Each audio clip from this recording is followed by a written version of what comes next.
சண்முகம் இப்படி சொன்னதற்கு எங்களுடைய நிலைப்பாட்டை தேர்தல் முடிவு வந்த அன்று மாலையே எங்கள் தலைவர் தளபதி அவர்கள் வீட்டில் படுத்து தூங்காமல் நேரடியாக இதே அறிவாலயத்தில் வந்து திராவிட முன்னேற்றக் கழகம் ஆக்கப்பூர்வமான எதிர்க்கட்சியாக செயல்படும் என்பதை மிக தெளிவுபடுத்தி விட்டார்.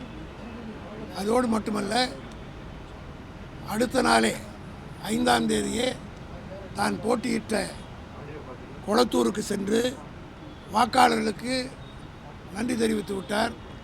அதேபோல் திராவிட முன்னேற்ற கழகத்தினுடைய சட்டமன்ற உறுப்பினர் கூட்டத்தை கூட்டி தலைவர், துணைத் தலைவர், கொறடா ஆகியோரையும் தேர்ந்தெடுத்து ஒரு எதிர்க்கட்சி ஆக்கப்பூர்வமாக செய்ய வேண்டிய கடமைகளை எல்லாம் எங்கள் தலைவர் தளபதி நிறைவேற்றிவிட்டார். திமுகவை பொறுத்தமட்டிலும் இந்த 77 ஆண்டு கால வரலாற்றில் பல வெற்றிகளையும் பார்த்திருக்கிறோம், பல தோல்விகளையும் பார்த்திருக்கிறோம்.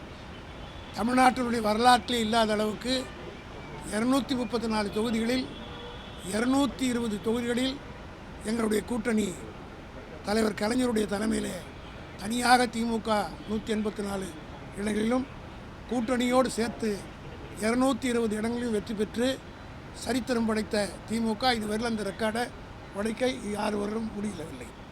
ஆக அதே போல் 91 தேர்தலில் ஒரே ஒரு தொகுதி தான் நாங்கள் வெற்றி பெற்றோம். ஆனால் வெற்றியை கொண்டு வெறி கொண்டு ஆடவில்லை, தோல்வியை கண்டு தோண்டு விடவில்லை. திமுக தொடர்ந்து பணியாற்றி கொண்டிருக்கிறது. ஆக சண்முகத்தை போன்றவர்களுக்கு அவர்கள் போவதற்கு ஏதேனும் காரணம் வேண்டும் என்பதற்காக எங்களை காரணம் காட்டிவிட்டு அவர்கள் வெளியேறுகிறார்கள். ஆக அவர்களால் குறிப்பாக CV சண்முகத்தை பற்றி உங்களுக்கெல்லாம் தெரியும். தொடர்ந்து பதவியிலே இருந்தவர். 2021 கூட அவர் தோற்ற உடனே 2022 MP ஆகிட்டார். இப்போ ராஜினாமா பண்ணியிருக்கார். ஆக சில பேருக்கு பதவி அரிப்பு இருக்கும். நீங்கள் அகில இந்திய அளவில் கூட எடுத்துக்கொண்டாலும் பிஜேபியில் இருக்கவங்க காங்கிரஸ் ஆட்சி வந்தால் காங்கிரஸுக்கு போவாங்க. காங்கிரஸில் எங்களோட ராஜ்யசபாவில் 5 பேர் காங்கிரஸில் தான் பிஜேபியோட மந்திரி ஆகிட்டாங்க. இதெல்லாம் வடநாட்டில் இந்த கட்சி மாறுகிற கலாச்சாரங்கள்லாம் இருந்தது. ஆனால் தமிழ்நாட்டில் இதுவரையில் 60 ஆண்டு காலமாக மேலாக, ஏன் 52 தேர்தலிலிருந்து இதுவரையில் தமிழ்நாட்டில் கட்சி தாவறது, மைனாரிட்டி அரசு என்றெல்லாம் பார்க்காத ஒன்று இப்பொழுது ஏற்பட்டிருக்கிறது. இந்த நேரத்தில் எங்கள் தலைவர் தெளிவான முடிவெடுத்து நாங்கள் எதிர்க்கட்சியாக செயல்படுவோம் என்று சொல்லிவிட்டார். இன்றைக்கு எங்களுடைய கட்சியின் சார்பில் எதிர்க்கட்சி தலைவராக இருக்கிற உதயநிதி ஸ்டாலின் அவர்களும் தெளிவாக சட்டமன்றத்திலே தன்னுடைய உரை ஆற்றியிருக்கிறார். ஆகவே அவர்கள் உடைவதற்கு எங்களை காரணம் காட்டுவது என்பது அவர்கள் திசை திருப்பதற்கு மட்டுமல்ல, ஏதோ ஒரு காரணத்தை தேடிக்கொண்டு அந்த காரணம் போவதற்கு முடிவு எடுத்து விட்டாங்க.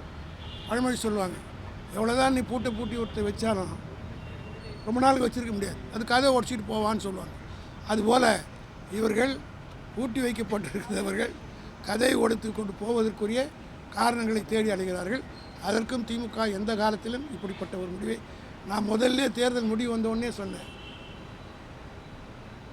இது அது 2 பேரும் இணைஞ்சு எடுக்க போகிறீங்கன்னா தீஸ் ஆர் ஸ்பெக்குலேஷன்ஸ் அண்ட் ரூமர்ஸ்ன்னு சொன்னேன். I made it very clear அந்த வெரி நெக்ஸ்ட் டே இட் செல். அதுதான் இன்னி வரலையும் எங்களுடைய ஸ்டாண்ட். அவ்வளோதான்.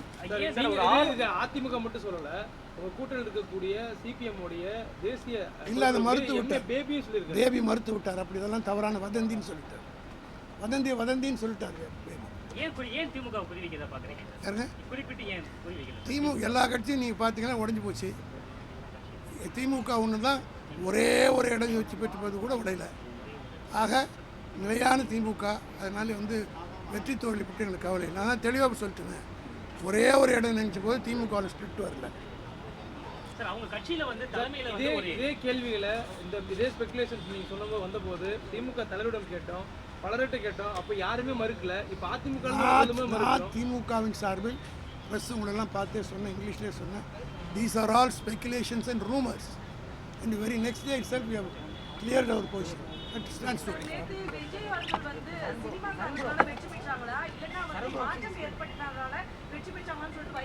இப்போ அதாவது விஜயை பொறுத்த மட்டிலும் திமுக அதிமுக ரெண்டையும் எதிர்த்து தான் மாற்ற வேண்டும் என்று சொல்லி தான் ஆட்சிக்கு வந்தார்.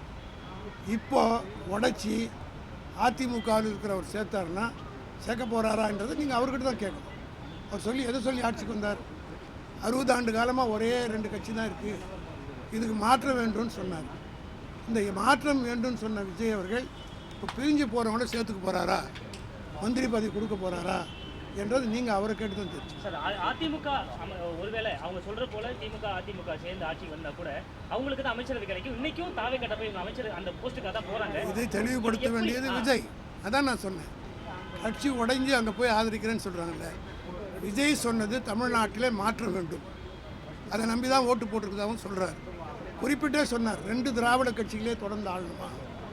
ஆக 2 திராவிட கட்சிகள் ஒரு கட்சி இப்போ உடைச்சி அவருடைய அமைச்சரவையில் சேர்க்க போகிறாரா, இல்லை என்ன முடிவு எடுக்க போகிறார்? நீங்கள் அவரை தான்